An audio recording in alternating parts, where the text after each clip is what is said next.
প্রকৃতির অপরাধের আসামি হয়ে থাকে তাদেরকে কিন্তু জামিন দেওয়া হয় না। জামিন দেওয়া হয়? জামিন দেওয়া হয় না, তাদেরকে কিন্তু জেলখানায় রাখা হয়। মানে জেলখানায় রাখা হয় কিন্তু বিচার হওয়ার আগেই, বিচার হওয়ার আগেই রাখা হয় না। যদি কেউ কোনো সামান্য অপরাধী হয়ে থাকে তাহলে হয়তো অনেক ক্ষেত্রে তাকে কি করা হয়, জামিন দেওয়া হয়। ঠিক পরকালীন জীবনটা যদি আমরা এভাবে চিত্রায়িত করি যে আমাদের অনেকের তো ইতিমধ্যে মানে কোটি কোটি মানুষ তো কবরে শুয়ে আছে, এখন আছে না?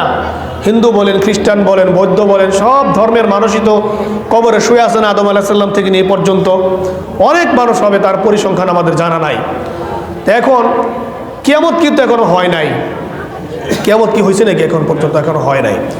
তাহলে এখন তাদের কারো কারো রূহটা রয়েছে ইল্লিনে, অর্থাৎ মানে যারা ভালো, যাদেরকে মানে যারা জামিনে আছে আর কি, যারা জামিনে আছে, যাদের শাস্তি হচ্ছে না, এরা কিন্তু ইল্লিনের মধ্যে আছে, মানে শান্তিদায়ক প্রশান্তির জায়গায় তারা আছে।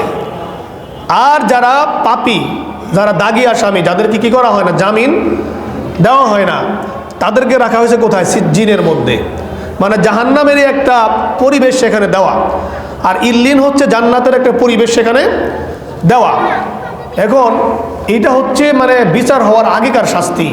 এখন আপনারা চিন্তা করে দেখেন, এই যে বিগত আমলে আমাদের যে সরকারের পতন হয়েছে, ওই সময় মানে যাদের প্রতি ওই সরকারের বেশি ক্ষোভ আসিল, ওলামায়ে কেরাম আছে, বিরোধী দলীয় নেতৃবৃন্দ আছে, এদেরকে কি খুব ভালো জায়গায় রাখছে নাকি বলেন তো? ভালো জায়গায় রাখছে? বিচার হওয়ার আগেই তো ভালো জায়গায় তো রাখে নাই।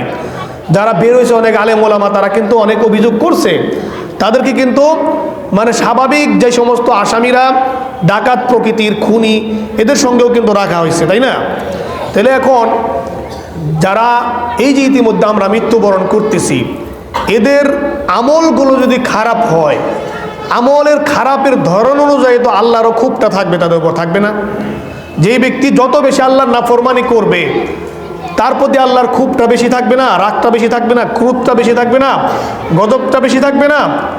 তাহলে দুনিয়াতেই যদি এই জেলখানায় বিচার হওয়ার আগে বিভিন্ন শ্রেণীতে, বিভিন্ন পদ্ধতিতে যদি শাস্তি দেওয়া হয়, আল্লাহ তাআলা কি শাস্তি দিবে না বিভিন্নভাবে বিচারের আগে?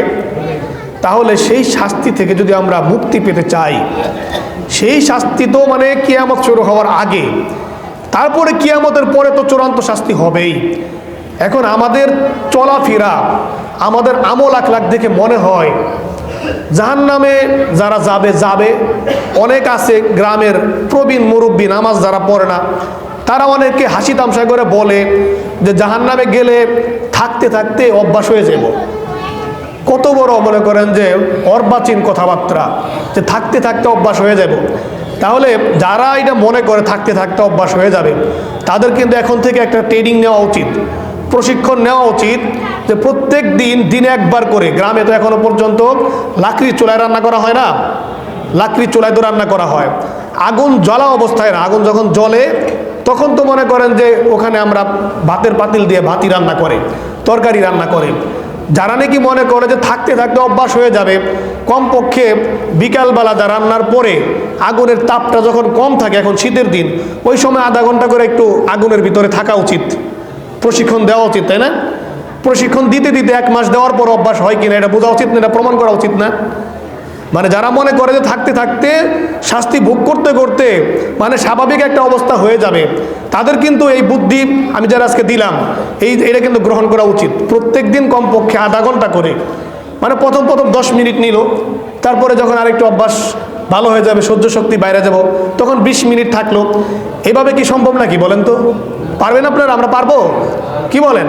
তাহলে চিন্তাটা কিন্তু আমাদের এইভাবে করা উচিত। মানে আমাদের চলাফেরা দেখে মনে হয় যে আসলেই এটা একটা স্বাভাবিক, হুজুররা বলবে, বলার পরে তো আমরা শুনবো, এইটাই তো মানে এটাই তো নিয়ম। ওয়াজ মাহফিলে যায়, ওয়াজ মাহফিলে গিয়ে ঠিক বলে, পরে গিয়ে আর মানে সেগুলো আমল করে না, মনে করে যে একটা রুটিনের একটা রুটিন মাফিক বক্তব্য, লেকচার শুনলাম, গেলাম, একটু আমোদ প্রমোদ করলাম, খিচুড়ি খাইলাম, শেষ। এই যে জুমার দিন দেখেন, আজকে আমাদের এই মসজিদে একেবারে মাঠ পর্যন্ত ভরে যাচ্ছে, ওই হসপিটাল মসজিদেও সামনে যতটুকু আঙ্গিনা আছে সব ভরে যাচ্ছে। এরাই কিন্তু আমাদের ওয়াজগুলো শুনতেছে না? দেখেন আমরা কিন্তু বলতেছি যে শুধুমাত্র জুমার নামাজ পড়লে পারে কিন্তু মুক্তি নাই। কিয়ামতের দিন এই শাস্তি মানে হওয়ার পরে যখন